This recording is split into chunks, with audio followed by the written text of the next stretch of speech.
Hi everyone, welcome back to another episode of the Fitness Education Series produced by the Australian Fitness Academy. It's like progressive overload for your brain. I'm your host, Tom Rock, and in today's episode I'm going to talk about the nutrition prescription dilemma, which is just a term I've just invented today for this podcast, but I think it's something that come up as I was teaching nutrition the other day, and looking into how we prescribe nutrition, how we can prescribe nutrition as personal trainers, and the different things that individuals see online, and how prescription of nutrition can happen a number of different ways. And I think it's important to consider when you are providing nutrition advice for clients, in terms of how they're going to apply it. I think it's one thing to think about why it's important potentially that if the client has a lot of nutrition questions, we have the referral system in place, so you can create relationships with dietitians and things like that in order to get your client some more specific advice if they're after that, and potentially some advice that's outside of your scope, but you know that will be beneficial for them in terms of meeting their training goals, or being healthier. And it's sort of the idea for this discussion came about after, I guess, teaching the Australian Eat for Healthy guidelines, which are part of the Cert 3 and 4 in fitness. And our scope of practice as a PT is we can basically assist clients to understand the government's authorised information, I guess the Eat for Health, Australian Eat for Health guidelines that are endorsed by the government. We can help the client understand those, and that's how we can sort of help educate our clients on nutrition and improving what they eat or how they eat, basically. And there's a whole website based on it, and it's lots of resources available. One resource, which I'll put the link to this in the description of the podcast. So if you listen to this, if you're listening to this at home, click the link, have a look at the resource. Don't do it if you're driving the car, but something to look at. And basically, it's a sample meal plan. And as a personal trainer, our scope of practice, we can't give out meal plans. So if a client says, well, give me a meal plan so I know what to eat, it's technically outside of scope to create a meal plan and give someone a meal plan of exactly what foods, how much foods, and to eat throughout the day or throughout the week. We can't give out meal plans in scope of practice. However, there's lots of resources we can utilize to educate our clients to hopefully make better decisions. One of the resources on this website is a sample meal plan. The one I'll link is just a sample meal plan to, basically it says it's for men aged 19 to 50 of average height, healthy weight, and light activity. And that's what they've sort of put this healthy meal plan sample together to give out a general guide on what a healthy male potentially could eat throughout the day. And I think it was it brought up some interesting concepts about how we prescribe nutrition. If you've never really looked at the guidelines, or you've done it as part of your Cert 3 and 4, or you're currently seeing a personal trainer or a fitness instructor and you are getting advice, meal plan advice, or nutrition advice, have a think about how it is, how are they giving you that information? How to interpret it? The healthy eating, the Australian Eat for Health guidelines are based around food groups. So there's the grains food group, there's the vegetables, there's fruits, there's the milk, cheese, and yogurt, there's the lean meats group, and there's sort of the unsaturated fats and the oils and things. So there's food groups, and basically, if we look at different foundation diets and how the guidelines would educate us, or what the guidelines tell us and what we can educate clients about, it's about how many food groups they should eat per day. So we wouldn't specify specific meals they can eat. We can't specify specific foods and create a specific meal plan of eat this for breakfast, eat this for lunch, eat this for dinner. But we can give them general guides based on throughout the day, you need to be eating, say, 5 to 6 serves of grains. You should be eating 3 to 4 serves of vegetables. They're not exactly accurate, but that's the examples that we can give clients based on if they say, well, how much should I eat? What should I eat? We can look at food groups and give them advice around food groups. And it's an interesting way to do it, I think, because sometimes if we go by that situation, we need to also educate a client on, well, if I tell them to eat 5 to 6 serves of grains, I need to give them examples of what constitutes a serve of grain. Or if I tell them to eat 3 serves of vegetables, what's 1 serve of vegetable? How much broccoli is 1 serve of vegetable? How much carrot is 1 serve of vegetable? So then you have to, as well as teaching them how many serves they need to eat for each group, you potentially need to give them examples of what 1 serve looks like, so they can sort of try to fit that in their day, and then it's up to them to go out and work out what foods they want to eat, how much of each, the portion sizes and things like that, into every meal, which can be quite a big step. It's not necessarily straightforward. It could take the client a lot of time, which is fine. It's good to educate them, but we want to keep information simple generally, and if we want them to make changes, the more complicated it is, the less likely it is that they're going to make the change or stick to it. So it really depends on what they're after. I think sometimes the food groups can be great. It's good to give them simple things like, these are some examples of fruits. You should eat at least 3 serves of fruit per day. For example, again, these aren't accurate numbers, but this is the number you should be eating. Here's some examples of how to get it. So then we can give them examples from food groups, and then they can go away and decide what they want to eat, how they want to eat it. And that's sort of the scope of our practice as personal trainers. But general education is still a good thing, and understanding what healthy versus not healthy can still be done. And generally that's where your bang for your buck is. Most clients aren't going to need a real specific meal plan, even if they think they do.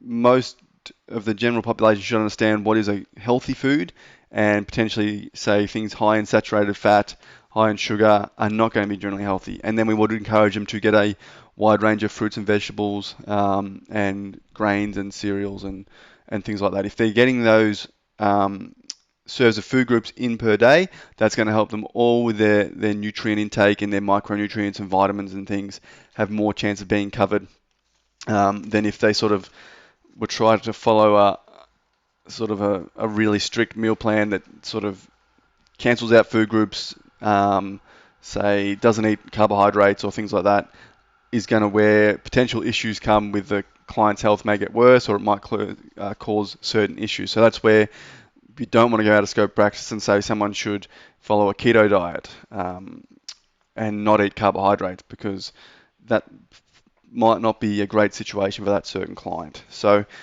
it's an interesting concept, I think, because while we have these food groups and serving sizes, there's a lot of information out there on the internet that doesn't relate to food groups and serving sizes. A lot of the information out there on the internet is just plain old kilojoules. So how many kilojoules should I eat per day?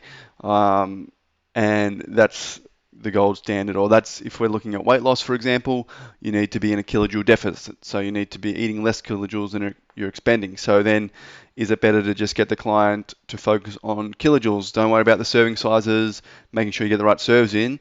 We need to make sure you're eating, let's say, 8,000 kilojoules a day, and that's all you want them to focus on. But if they're just focusing on that and they're getting 8,000 kilojoules in, but all they're eating is 8,000 kilojoules worth of Big Macs, they're probably not getting their micronutrients, their macronutrients, and their vitamins and minerals, their requirements for their body to function well. So it's an interesting one, because obviously we know kilojoules are important, and even if they follow, say, a sample meal plan, or they search up their food group requirements for the days, and they follow that and they get all their food serving sizes in, and they're not losing weight, where do they take the servings from? How do they manage that change if they need to make adjustments? So that's an interesting one. They also, online, people are also tracking their macros. So looking at how many carbohydrates, fats, and proteins they eat as a percentage of their daily energy intake. And that's a common way for people to prescribe, or some people to prescribe or follow nutrition-wise, is just, okay, I need to eat 40% of my kilojoules from protein. It could be 40% from carbohydrates and 20% from fat. And then they try to look at all the foods they're intaking, and they've got to work out, well, okay, if I eat this, it's going to add this much, and this much to each food group. And then it's a big cliff to go off. I think if you're looking at clients and education and how these food groups are all going to mix into each other, and if we're just looking at protein, carbs, and fats, there's still not a lot of consideration about the micronutrients and the vitamins and things which play a big role in a client's health and how well they function, how well they recover, all these sorts of things. So I think the basics is good, and it's good to help educate the clients on what healthy food is. Maybe there's also some sample meal options and things on the Eat for Health website, and that can be really useful just so it gives clients some more options and potentially educate them on how easy it is to prepare healthy, fresh meals, and not relying so much on takeaway. Potentially, all these things will make a massive difference, and they can definitely get in a kilojoule deficit by just starting to eat regular, healthy meals. It's something that you will definitely come across as a personal trainer or fitness instructor, is a client asking about what they should eat or how much they should eat, or for most weight loss clients, you're going to need to broach the subject at some point about nutrition and how important it is, or how important the role it plays in weight loss. You can do all the exercise you want, but if you're not in a kilojoule deficit and you're eating too much food, it's going to be very hard to lose weight. So that's where it can be good to have a relationship with a dietitian and have a referral system set up, so you can get clients going back and forth between you and the dietitian, so they can get maybe more specific advice if they want that. But even if someone spits out a meal plan and gives it to them, it can be quite tough for a client to follow in the long run. So I think basic education is important. Giving them the understanding the foods groups can help them understand the importance of having variety in their diet, and understanding the amount of kilojoules they're intaking is also important, so they can sort of control their kilojoule intake if they are looking to lose weight, because a lot of the food they're going to consume is going to, either, if it's got packaging, it's going to have the amount of kilojoules. It's not going to have how many serves of grains it is or how many serves of meat it is. So that is something good they can educate themselves on, and look at variety in fruits and vegetables and lean meats. But total kilojoules is something that they're going to have to consider as well.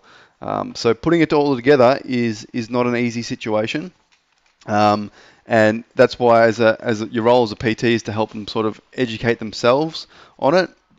They can ask you questions, answer to the best of your ability, but it should relate to the information on the Eat for Health website and the government guidelines. But it's important out there to make sure we manage these expectations and help them make smart decisions in the long run. I think it's easy. We don't want clients to have a sole focus on an exact kilojoule number, for example, and if they end up going over it, it's the end of the world, or they haven't met their kilojoules today, so nothing's worthwhile. We don't want to have these specific fixations on exact numbers, because in essence we're never going to know the exact number of kilojoules we're expending per day. It's all basically estimated, and all this stuff has to be, I guess, implemented consistently over a long period of time to see results. So it's important to educate them on that as well, that if they miss a meal or they go out for dinner with some friends, that's okay. They should still enjoy themselves, but moderation is a good thing to sort of discuss with them as well. But yeah, I think it's an interesting thing to consider if you are going into the PT world, or working as a fitness instructor. How you answer these questions, what method are you going to use to discuss client nutrition when it comes to eating for health? Are you going to give them links to the website? Do you talk about macronutrients, total kilojoule needs, all sorts of things? And that's the questions they're going to come to you with, is how many kilojoules should you eat per day? And there's resources on the online website that'll that they can use to estimate it. Again, it's probably outside of our scope to give that client an estimation, but the client can look that up themselves, start to make decisions for themselves, and we can sort of help guide them in finding the correct information and implementing it in a safe, sustainable way that's not going to be detrimental to their health. But yeah, an interesting one is to think about how you're going to have these conversations and what to lean on, because yeah, clients will come, they'll be following certain diets, so just giving them really good quality information is really, really important. Anyway, guys, if you've got any thoughts on nutrition, anything's come up lately, any questions or ideas or thoughts on this topic, please send an email to tom@afa.com.au. Or if you've got any other topics you'd like me to cover, questions for me, or topics you want me to discuss, send an email as well, and I'll be happy to cover anything you guys would like to hear. Other than that, have a great weekend, and I'll talk to you all soon.